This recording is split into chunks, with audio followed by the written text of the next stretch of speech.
Bé, continuem amb la lectura ara de Tombant i farem la introducció. Tombant, vosaltres sabeu que és qualsevol punt d'inflexió que representa el pas d'una realitat a una altra, que pot ser temporal, que pot ser en l'espai.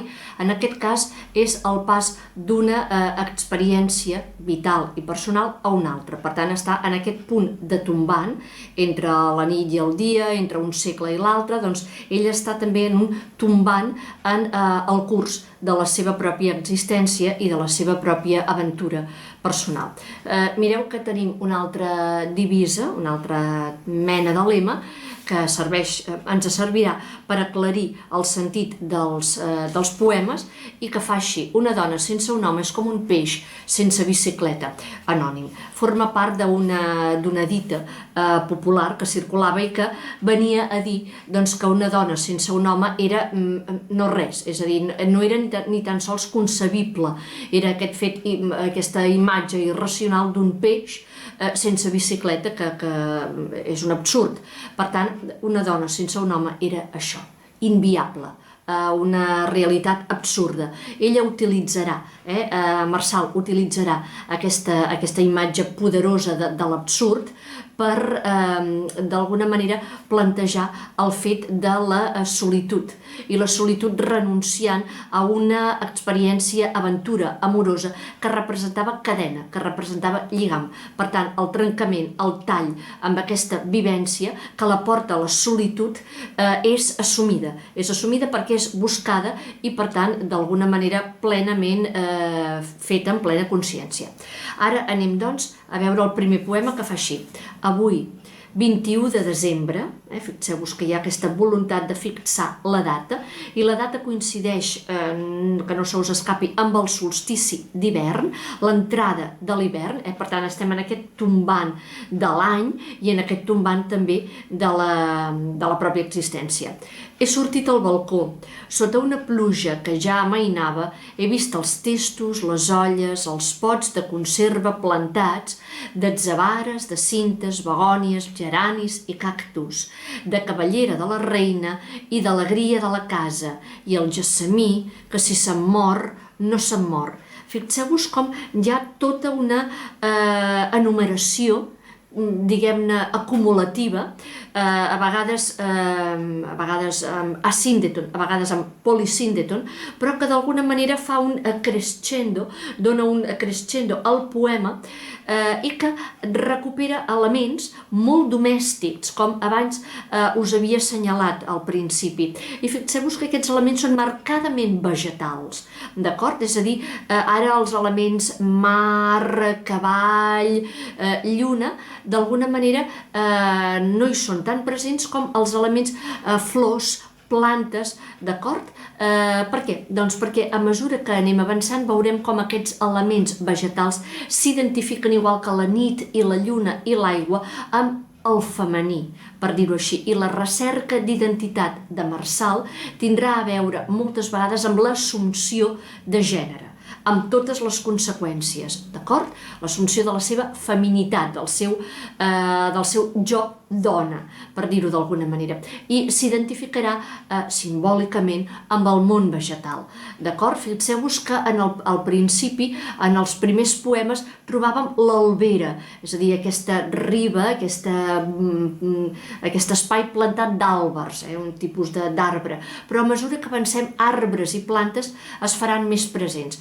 El que és important, però, d'aquest poema, a part d'aquest context domèstic, quotidià, marcadament vegetal, penseu que hi ha una voluntat de recuperar tota la tradició de literatura femenina, especialment la catalana, i en aquest cas la Rodoreda exerceix mestratge, és a dir, el coneixement que la Rodoreda tenia de flors i plantes, tot el valor simbòlic i significatiu que adquireixen en la seva obra, d'alguna manera és recordat per la Marçal i té un ressò d'aquest element tan característicament rodoredià, l'obra de Marçal.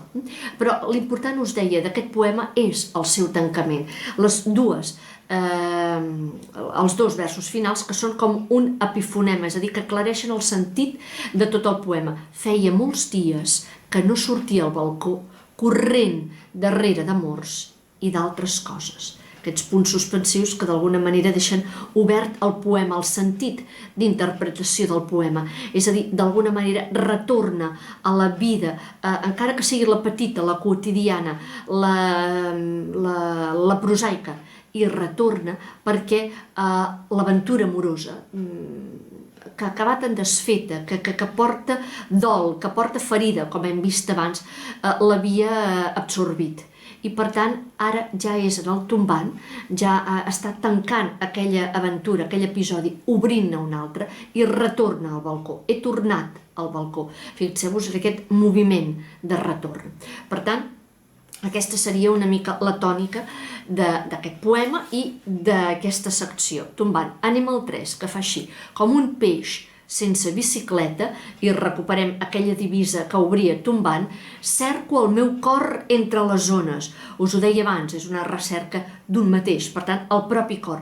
I és sempre amb aquest moviment de capbussar-se, d'aprofundir, d'endinsar-se mar endins, és a dir, d'alguna manera de bussejar en la pròpia intimitat, en la pròpia interioritat.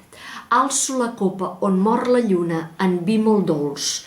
Fixeu-vos que hi ha un doble moviment. Per una banda, alça la copa, sembla que és una celebració festiva, però la lluna, aquesta lluna que identifica la nit, la solitud, aquesta exploració del propi jo, aquesta lluna s'ofega en un vi molt dolç. Per què? Perquè hi ha aquest moviment de capbussament, d'aprofundiment, d'immersió en la intimitat, en el jo, en els somnis, en els records, en la personalitat, en els racons més ocults de la pròpia identitat. És aquest vi dolç que es troba, encara que sigui ofegant-se en un mateix. I ofegant-se també perquè l'aventura precedent ha estat una aventura ingrata, una aventura amàrrega. Per tant, també hi ha hagut un naufragi, hi ha hagut un ofec. Però mireu altre cop l'últim vers com salva, i salva en el sentit d'aclareix, il·lumina tot el sentit. M'he emborratxat de solitud. És a dir, sí que s'ofega, però s'ofega en ella mateixa, buscant-se ella mateixa. Per això el vi és dolç i és un vi que emborratxa. Fixeu-vos en el joc de correspondències. Copa, vi, emborratxar-se. D'acord? I fixeu-vos en una altra sèrie de correspondències. Cercar el seu cor entre les ones, ofegar-se, d'acord? I aquest cercar el cor que desemboca en solitud. Fins aquí.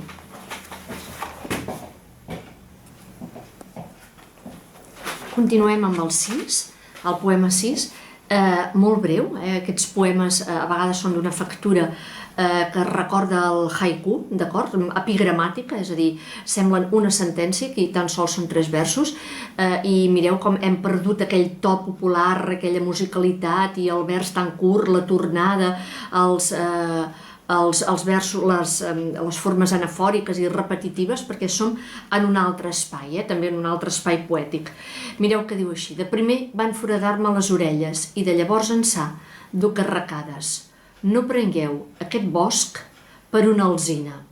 Abans us parlava de l'assumpció de la identitat també en el sentit de gènere, és a dir, de la consciència de ser dona i de pertànyer al gènere, al col·lectiu. Però justament aquí es produeix una tensió entre el que és el col·lectiu i el que és la individualitat.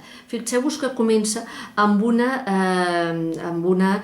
reconeixement, d'acord, d'un dels trets característics de totes les dones, és a dir, el fet de la majoria de dones, almenys les de la seva època, el fet de tenir les orelles foradades i de portar-hi arracades. Per tant, és un tret distintiu.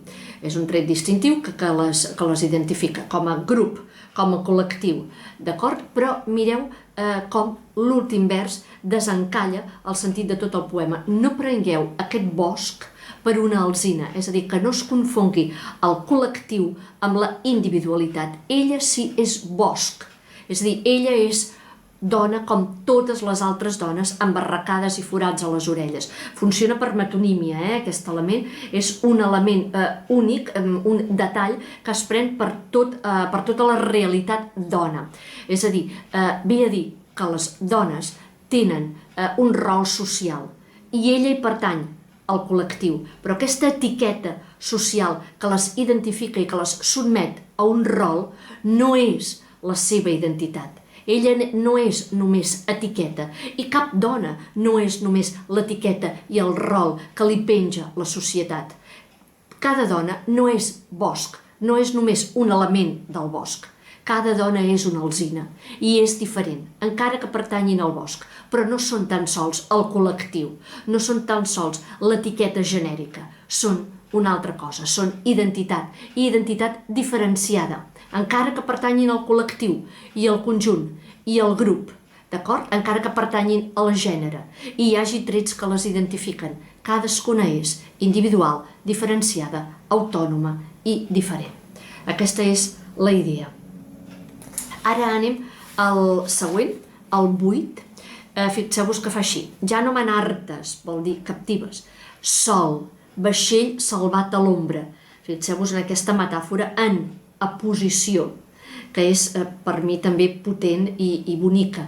El sol no és altra cosa que un vaixell salvat de l'ombra, que és l'ombra qui m'ha pres. És a dir, un altre cop opció per la foscor, per la nit, per l'ombra, desviant-se del camí comú que segueixen els altres, per tant, desviant-se de les convencions, de les etiquetes normatives. El cranc d'aquest crepuscle se m'ha arrapat al cor. Fixeu-vos en les correspondències. Ombra, crepuscle, el moment en què cau el dia, en què es fa l'ombra. I és un cranc que s'arrapa, d'acord, que es clava. Recordeu aquells estels o les genives, les ferides, els ganivets. Per tant, hi ha com una ferida intensa, d'acord, profunda i definitiva, és a dir, se li ha clavat, ja no se'n pot deseixir, no se'n pot desfer. Se m'ha arrapat al cor i els meus ulls són el llac on es nega la lluna.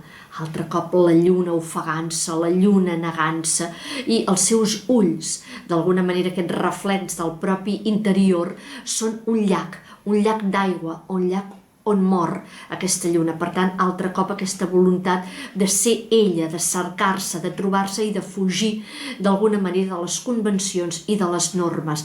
Tria l'opció més fosca, tria el crepuscle, amb un cranc que se li arrapa i que és aquesta voluntat de ser i d'exercir el propi jo, d'assumir-lo fins a les darreres conseqüències. Mireu com es tanca aquest tombant amb el poema 12, que fa així. Pujaré la tristesa dalt les golfes, amb la nina sense ulls i el paraigua trencat, el cartipàs vençut, la tarlatana vella. Fixeu-vos que tenim en aquest poema un cert ressò que ens remet al primer, aquell en què hi havia tot d'elements propis de la vida quotidiana, els pots i els testos i fins i tot aquelles jardineres que eren antics recipients de metall o de vidre reutilitzats, tots plens de flors en el balcó, d'acord? Ara també tenim elements de quotidianitat, són els propis de les golfes, però fixeu quins tria i com els presenta, amb quina descripció. Són tots elements, joguines i objectes trencats, abatuts, com el propi cor, com ella mateixa, que darrere d'amors i d'altres coses, és a dir, darrere d'aventures que li han portat derrota i fracàs, d'alguna manera té consciència que cal tancar una etapa. Per tant, ho desa les golfes, desa totes les joguines trencades, totes les derrotes viscudes, la nina sense ulls, la tarlatana, que és una mena de tela, de tela que es fa servir a vegades com a tela mosquitera, doncs vella i trencada, tot això ple de pols, tot això abatut, el cartipàs vençut. Fixeu-vos que tot presenta deteriorament, són signes de derrota, tot això a dalt. I fixeu-vos ara en el moviment antitètic que es produeix en els següents versos. I baixaré les graus, que són les escales. És a dir, ha pujat, ha pujat amb una aventura i baixa amb l'altra, d'acord? Més que amb una altra aventura, baixa amb una decisió presa d'aparcar aquella experiència i encetar-ne una altra. Baixaré les graus amb vestit d'alegria. Tot contrasta amb el trencament i la derrota que s'abandona. Cauran teixit aranyes sense seny. Les aranyes ens portaran al món de les bruixes. Moltes vegades s'associen l'escombra, les aranyes, el castell, a les bruixes. Aquestes bruixes, que són al costat de les aranyes, fixeu-vos que ella es reconeix com a dona i, per tant, assumeix aquesta identitat de dones maltractades per la història, per la societat, que han estat condemnades i marginades moltes vegades com a bruixes i se'ls ha penjat aquesta etiqueta de marginalitat. Ella és com aquestes dones ferides, bruixa, però ara aquí no ens apareix aquesta figura, ens apareix l'aranya que teixeix, d'acord? I sense seny. Per què? Per què teixeix l'aranya? És com ella mateixa, com el jo poètic que vol escriure el seu nom i vol escriure el seu relat amb autonomia, amb independència, amb llibertat. Les aranyes també construeixen la seva tela, el seu destí, la seva vida, d'acord? La construeixen i sense seny, amb plena llibertat, amb absoluta llibertat. Doncs aquest vestit d'alegria li han fet aranyes sense seny. Per tant, està assumint la pròpia identitat amb absoluta llibertat i aparcant amors que l'han absorbida i que alhora també l'han lligada, l'han encadenada, l'han empresonada i l'han ferida. Hi haurà amor engronat al fons de les butxaques. Per tant, aquest amor serà un amor sec, com el pa sec, que fa engrunes i que ja no serveix, que ja es descompon d'alguna manera i quedarà oblidat a les butxaques aquesta experiència. Per què? Per encetar-ne una de nova, però no serà una nova experiència igual, no, serà una experiència en què intentarà ella cercar-se ella mateixa en solitud, en aïllament, per un camí diferent de la resta. Però aquest és el vestit de les aranyes sense seny, aquesta és la borratxera de solitud que vèiem abans i aquestes són les engrunes d'amor que s'obliden com les joguines que es porten a les golfes. Fins aquí.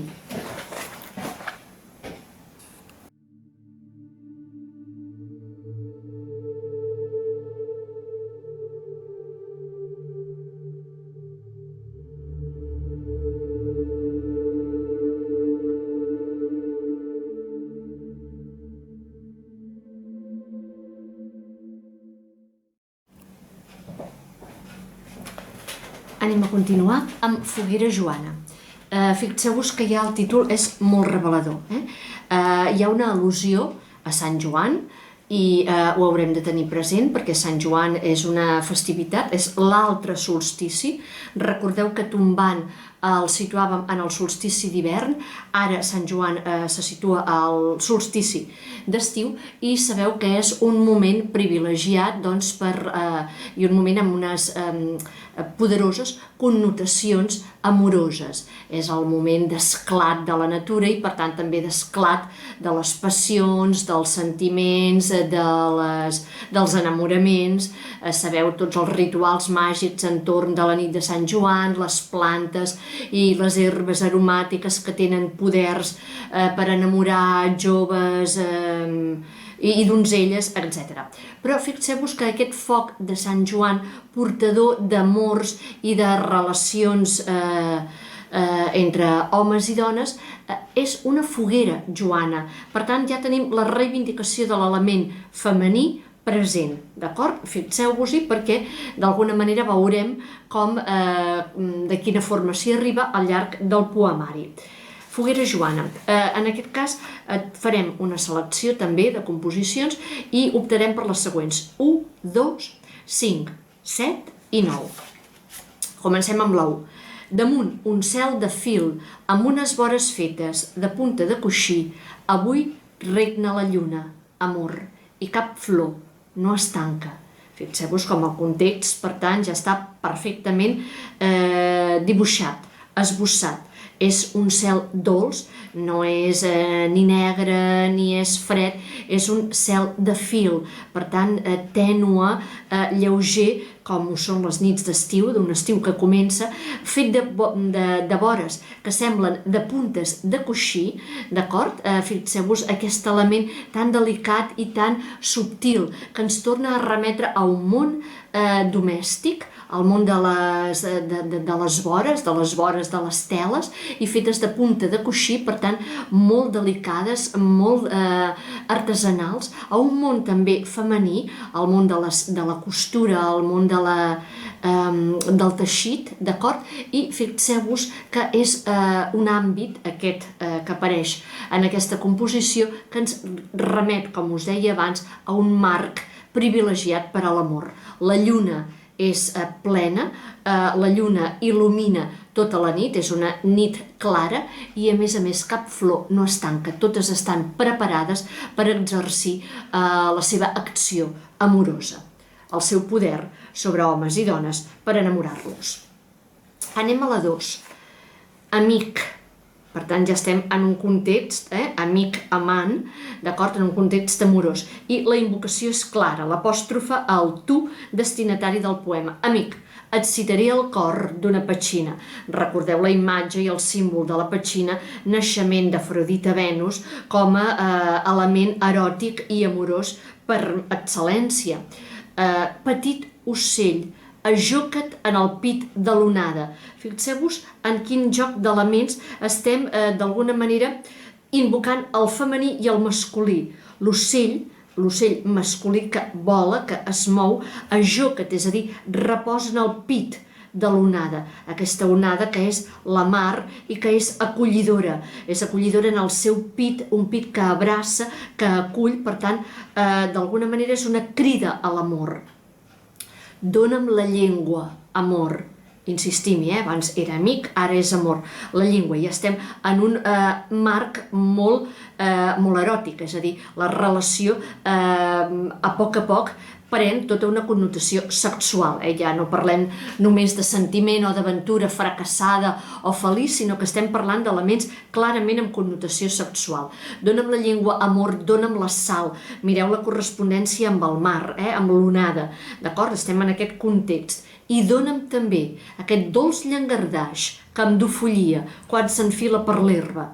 Fixeu-vos en aquesta claríssima metàfora sexual, és a dir, el llangardaix, d'alguna manera en referència a l'element masculí i l'herba en referència a l'element femení, els dos elements de la còpula, d'alguna manera, de la parella, i en ple àmbit i marc d'amor sexual, de relació sexual. El llangardaix, la llengua, el llangardaix, d'acord? Per tant, és clarament un context eròtic. Ben a plaret, que ens hi atrapi l'alba, és a dir, a poc, en plaer, gaudint del desig tota la nit, aquesta nit d'amor, aquesta nit de lluna que regna, de lluna plena, on les flors no es tanquen, exerceixen el seu conjur i aquesta relació amorosa, aquesta intimitat amorosa viurà el seu punt àlgid, el seu clímax, amb tots aquests elements metafòrics que hi han fet al·lusió, d'acord? Ocell, llangardaix, onada, pit, herba, i a poc, tot gaudint-ne. Anem ara al 5. Fixeu-vos com hi ha una continuïtat. I diu, avui tancaria el llangardaix en una gàbia. D'acord? No per rebutjar-lo, sinó perquè està optant o plantejant un altre tipus d'amor. Un amor que no sigui exclusivament falocèntric. És a dir, que no pensi només i exclusivament en la penetració, sinó que sigui una altra història amorosa, que opti per la carícia, per un sexe més compartit, menys possessiu, menys agressiu, menys dominant. I mireu com ho diu, i que fos la festa dels dits, la dansa de l'heura, a cau d'orella. Fixeu-vos que tornem a l'element vegetal, d'acord? L'heura és aquesta herba planta que abraça, és a dir, que arrela i que puja i s'enfila, que s'enreda pels murs, per les parets, pel tronc, abraça, acull, com la onada, com el pit de l'onada que acollia l'ocell, d'acord? Hi ha aquest element femení que és acollidor, que és receptor i que d'alguna manera rebutja o vol bandejar, vol oblidar una actitud, com us deia abans, falocèntrica, és a dir, massa agressiva, massa guerrera, per dir-ho d'alguna manera. La tendresa de la planta dels peus, l'or negre de cella i de l'aixella. Són metàfores, són metàfores del cabell, del cabell de l'aixella, del pèl de la negror de les celles, aquest or negre. Per què aquests elements no especialment eròtics? Doncs perquè es tracta de redescobrir el cos, de resseguir-lo de pam a pam, de resseguir-lo de punta a punta. Pam a pam, volia dir. Mireu com s'aclareix en el vers següent. Seguiria els camins que el deliri oblida.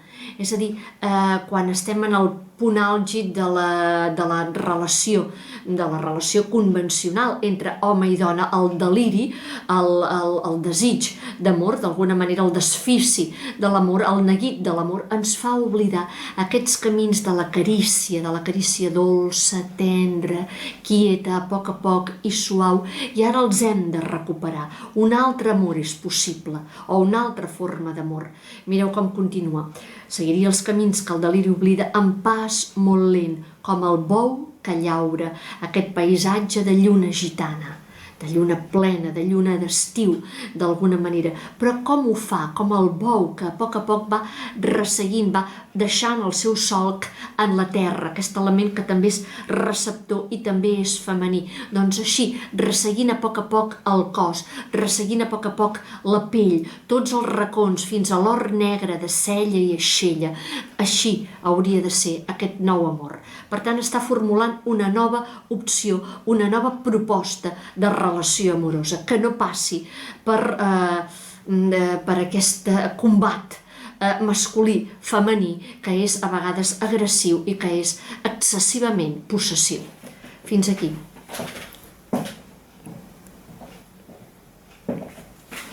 Bé, anem a continuar amb aquesta secció. Poema 7.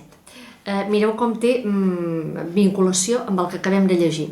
Perquè venia sense armes, és a dir, ja ha hagut una renúncia d'un dels elements de la parella, d'un dels components de la parella, a les armes, a l'agressió, a la voluntat de domini, de possessió, d'absorbència. Venia sense armes, té obert les 7 portes del castell. És a dir, la porta és oberta, la receptivitat és absoluta. I cap guaita no he deixat rere els merlets, és a dir, ara ja no hi ha actitud defensiva per part de cap d'ells, ni ofensiva de l'un ni defensiva de l'altre. Per tant, les portes són obertes, no hi ha ningú que vigili, no està a la defensiva. I he llançat l'anell a l'aigua. L'anell sempre és un vincle, una cadena, és aquell cercle que tanca, és aquell cercle que empresona. Per tant, l'ha llançat, anell a l'aigua, perquè un peix o la lluna el guardi en el seu ventre. És a dir, que la nit d'amor, que aquest element de profunditat del mar, que és el peix, guardin l'anell, aquesta cadena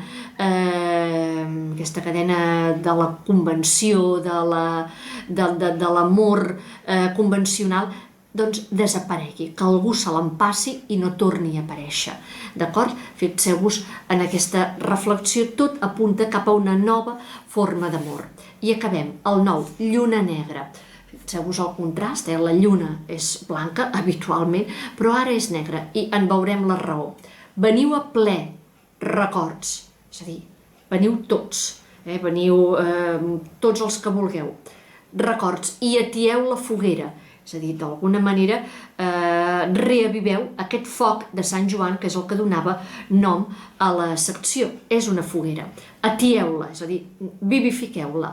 La foguera joana és aquesta foguera que reivindica el femení, l'element femení, una nova forma d'amor, una nova forma d'amor més pausada, més lenta, que té a veure més amb aquesta manera de ser, de la dona, del jo femení que acull, que acaricia, que prefereix l'amor lent, l'amor pausat, l'amor en equilibri, que no l'amor de domini, doncs aquesta foguera és Joana, és la reivindicació del femení. Tot aquest bosc ja només és estelles i el llenyataire ha perdut els passos. Per tant, hi ha tot un bosc que s'ha talat, que és estelles, se n'ha fet fusta i les fustes s'han estellat. Ja és una història passada, només serveix per al foc, només serveix per cremar. És destinat a la destrucció. Hi ha, per tant, una aventura passada, una història passada que s'ha de cremar, que s'ha de destruir. Cal canviar de pressa el decorat. Aquesta idea la tornarem a trobar. És a dir, som en un escenari, som en un teatre i els actors i sobretot el decorat canvien de pressa. Cal canviar el decorat perquè pugui florir a temps la verbena. La verbena és una de les plantes i de les herbes aromàtiques típiques de Sant Joan que tenen tota una mena de poder segons